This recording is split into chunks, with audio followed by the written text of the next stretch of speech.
Hello friends, this is Varsha. Welcome back to my channel. Group of 20 यानी कि G20 thumbnail देखकर आप समझ गए होंगे कि आज की क्लास G20 पर बेस्ड होने वाली है। आप सभी को ये पता होगा कि भारत ने इस बार G20 की अध्यक्षता की है।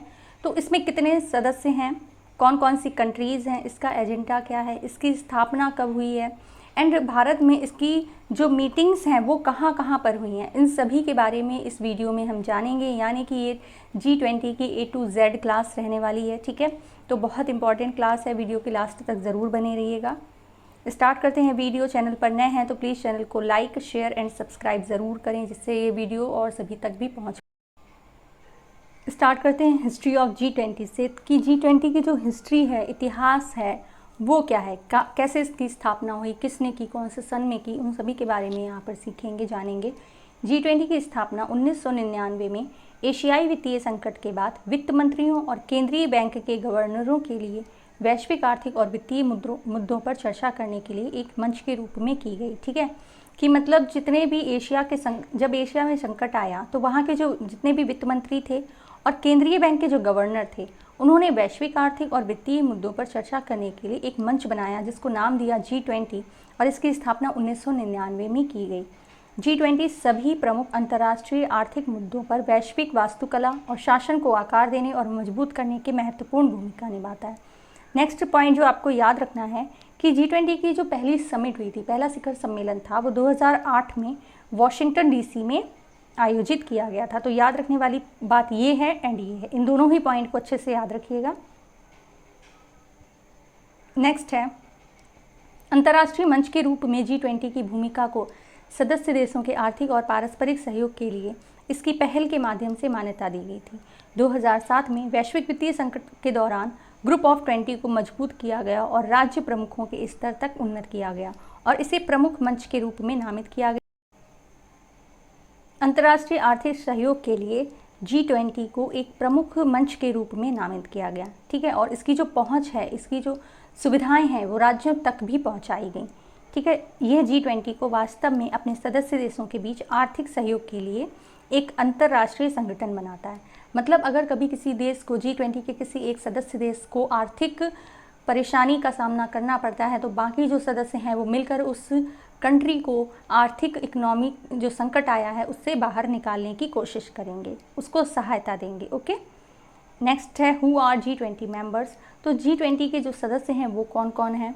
G20 में 19 देश और एक यूरोपीय संघ के नाम से जाने वाले देशों का एक संगठन है। मतलब 19 देश हैं और उसके साथ ही यूरोपीय संघ के जो सदस्य देश हैं वो भी इसमें शामिल हैं। अर्जेंटीना, ऑस्ट्रेलिया, ब्राज़ील, कनाडा, चीन, France, Germany, Bharat, Indonesia, Italy, Japan, Korea गणराज्य, मैक्सिको, रूस, सऊदी अरब, दक्षिण अफ्रीका, तुर्की, यूनाइटेड किंगडम और संयुक्त राज्य अमेरिका और यूरोपीय संघ। ठीक है, तो ये सभी मिलकर G20 बन गया।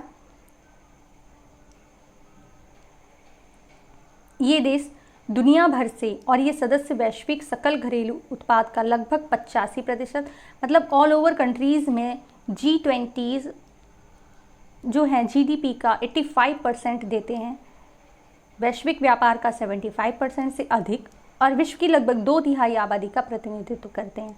तो GDP याद रखिएगा कितना परसेंट ऑल ओवर वर्ल्ड का G20 देता है, 85%। ठीक है, यही कारण है कि G20 वर्तमान आर्थिक, राजनीतिक और सामाजिक सांस्कृतिक संदर्भों से एक महत्वपूर्ण संगठन है, क्योंकि हर देश खुद को आर्थिक विकास के लिए सक्षम बनाने और वैश्वीकरण के संदर्भ में एक आत्मनिर्भर देश बनने का प्रयास करता है।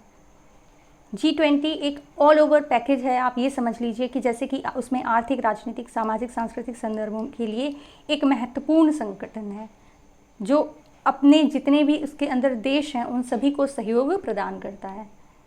नेक्स्ट बढ़ते हैं। क्या G20 हमेशा से G20 था?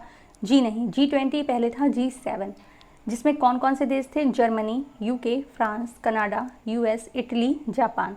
उसके बाद इसमें रशिया को ऐड किया गया और ये बन गया G8। ठीक है, याद रखिएगा कि G8 कब बना? जब रशिया को ऐड किया गया।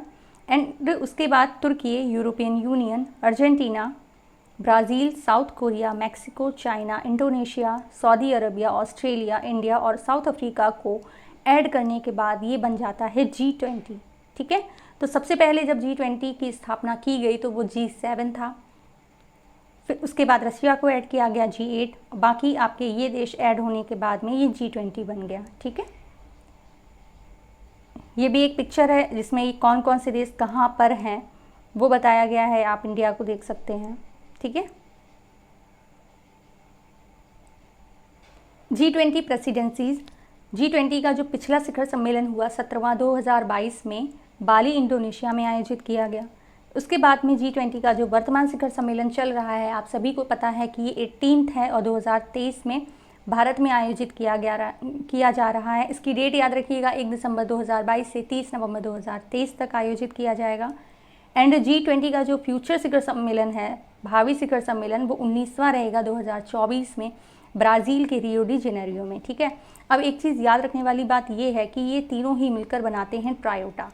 ट्रायोटा मतलब आपकी जो प्रीवियस समिट हुई है, ठीक है, एंड जो आपकी प्रेजेंट समिट हो रही है एंड फ्यूचर समिट जो होने वाली है, ये तीनों ही मिलकर बनाते हैं ट्रायोटा। ये ज़रूरी नहीं कि यहाँ पे जैसे कि जब ब्राज़ील में हो रहा होगा तो इंडिया प्रीवियस समिट की हो जाएगी एंड यहाँ पर ब्राज़ील हो जाएगा एंड नेक्स्ट जहाँ पर भी आपका होगा तो वो तीनों मिलकर बनाएंगे ट्रायोटा। ये तीनों ही मिलकर क्या बनाते हैं? ट्रायोटा। इसको याद रखिएगा, क्वेश्चन पूछा जा सकता है। नेक्स्ट है G20 लोगो। तो G20 लोगो को भारत के सार और स्वदेशी ज्ञान को व्यक्त करने के लिए डिज़ाइन किया गया। आप लोगों ने G20 का लोगो देखा होगा, उसमें लिखा है वसुदैव कुटुंबकम, ठीक है। इसका मतलब क्या होता है कि जो विश्व है वो एक परिवार है, ठीक है। इसकी व्यापक दृष्टि को दर्शाता है। हमारे जो प्रधानमंत्री हैं माननीय श्री नरेंद्र मोदी जी, उनका भी यही मानना है कि जो पूरा विश्व है उसको एक परिवार की तरह लेकर चलो, उसमें आतंकवाद वगैरह इस तरह की जो घटनाएं हैं, एक दूसरे से लड़ाइयाँ हैं, युद्ध हैं, ये सारी चीज़ें ना हो, ठीक है। G20 की वेबसाइट G20.org को हाल ही में भारत के माननीय प्रधानमंत्री श्री नरेंद्र मोदी द्वारा लॉन्च किया गया और भारत ने पिछले प्रेसिडेंसी इंडोनेशिया से ट्विटर हैंडल @G20org सहित आधिकारिक सोशल मीडिया हैंडल को अपने कब्जे में ले लिया।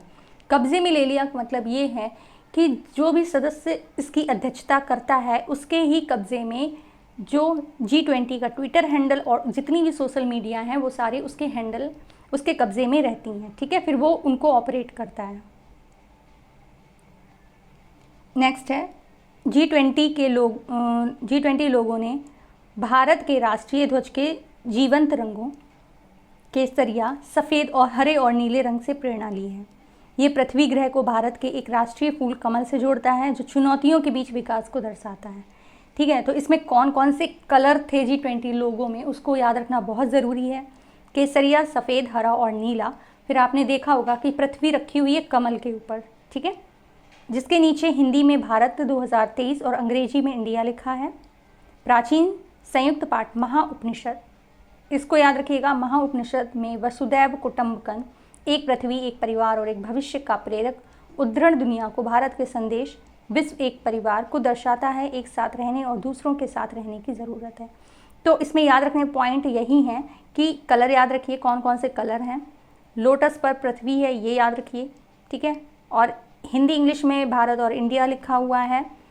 वसुदैव कुटुंबकम जो है वो किससे लिया गया है? महाउपनिषद से लिया गया है। और one earth, one family, one future लिखा हुआ है, ठीक है, जो क्या मैसेज देता है? The word is one family, okay. ये G20 समिट जो आपकी न्यू दिल्ली इंडिया में 9 से 10 सितंबर के बीच में हुई थी, इसमें ये सारे कंट्रीज़ के जो प्रेसिडेंट थे वो आए थे, जिसमें से चाइना और रशिया के प्रेसिडेंट नहीं आए थे, ठीक है। तो ये याद रखिएगा, ये दोनों ही नहीं आए थे, बाकी सभी आए थे। नेक्स्ट है what are G20 agenda. G20 का एजेंडा क्या है?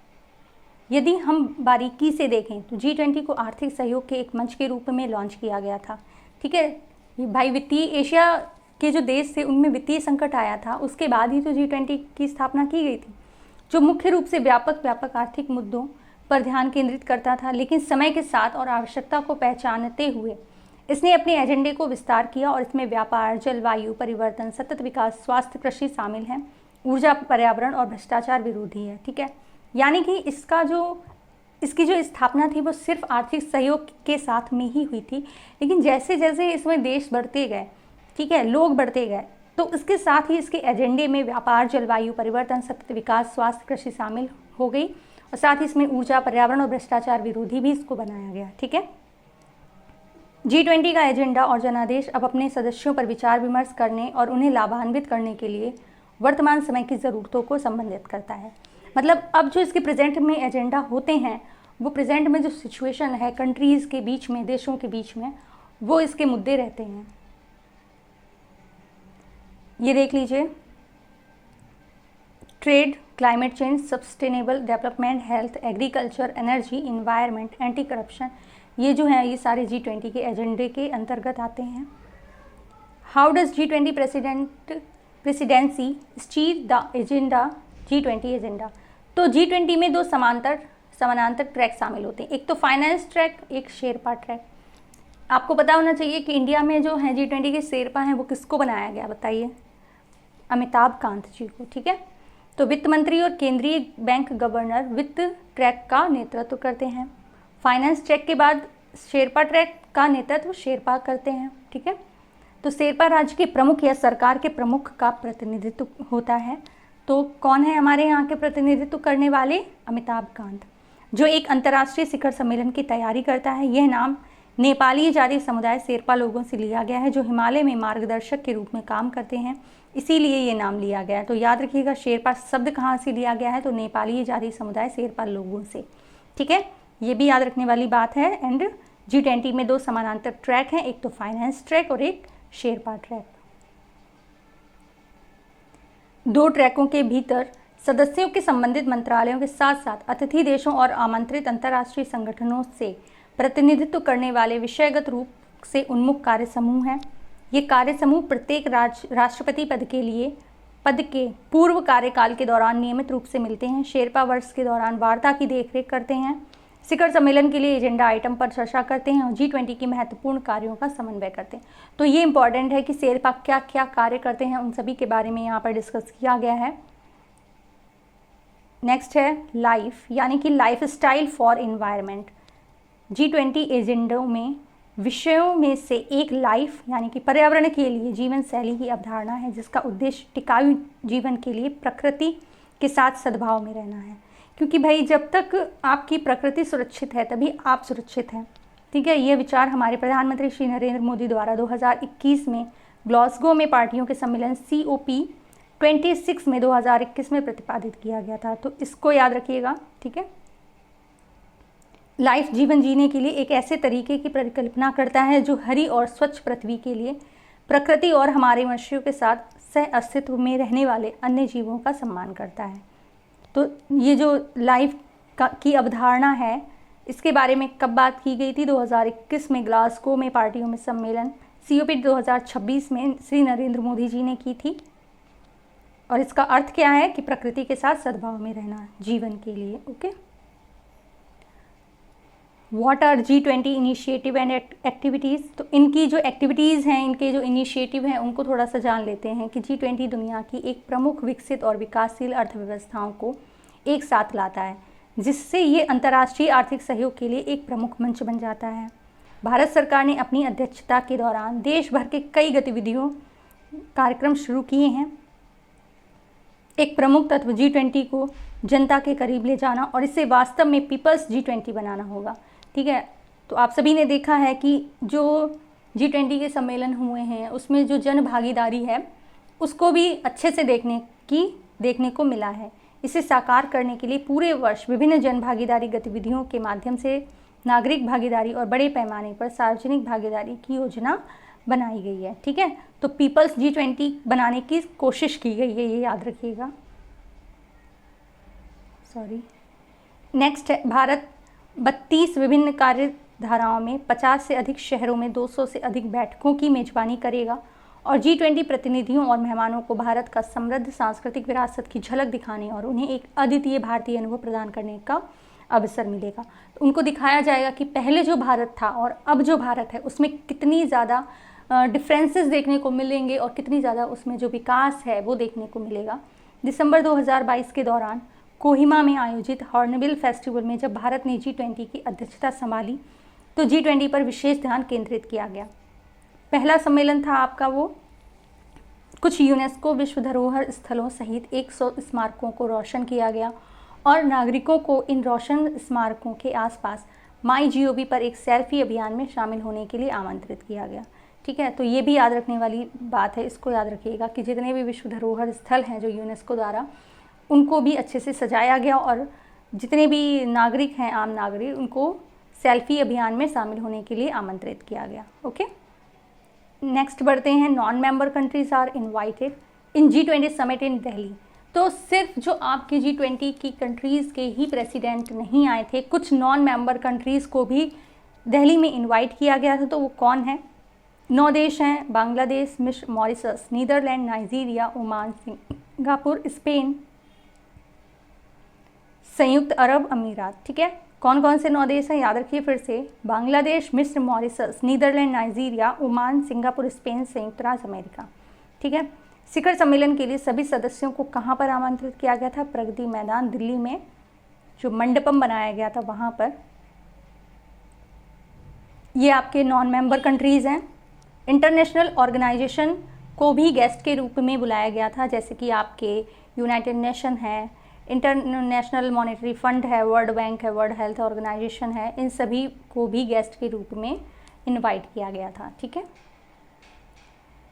कुछ इम्पॉर्टेंट फैक्ट्स हैं, उनको देख लेते हैं कि भारत में अमिताभ कांत को G20 का शेरपा नियुक्त किया गया। पहला शेरपा शिखर सम्मेलन उदयपुर में हुआ था। चौथा शेरपा सम्मेलन जो अभी हुआ है जल्द में, नूह हरियाणा में। पहला बुनियादी ढांचा सम्मेलन हुआ था पुणे में। प्रथम विकास कार्य समूह हुआ था मुंबई में। पहला वित्तीय समावेशन कोलकाता में हुआ। पहला भ्रष्टाचार निरोधक समिट जो हुई है वो गुरुग्राम में हुई है। प्रथम विज्ञान 20 शिखर सम्मेलन हुआ है पौंडीचेरी में। प्रथम पर्यावरण समिट हुई है बेंगलुरु में। ठीक है, नेक्स्ट है पहली कृषि बैठक हुई है इंदौर में। चौथी कृषि बैठक कहाँ हुई है? वाराणसी। वाराणसी को भी याद रखना ज़रूरी है, इंपॉर्टेंट है ये।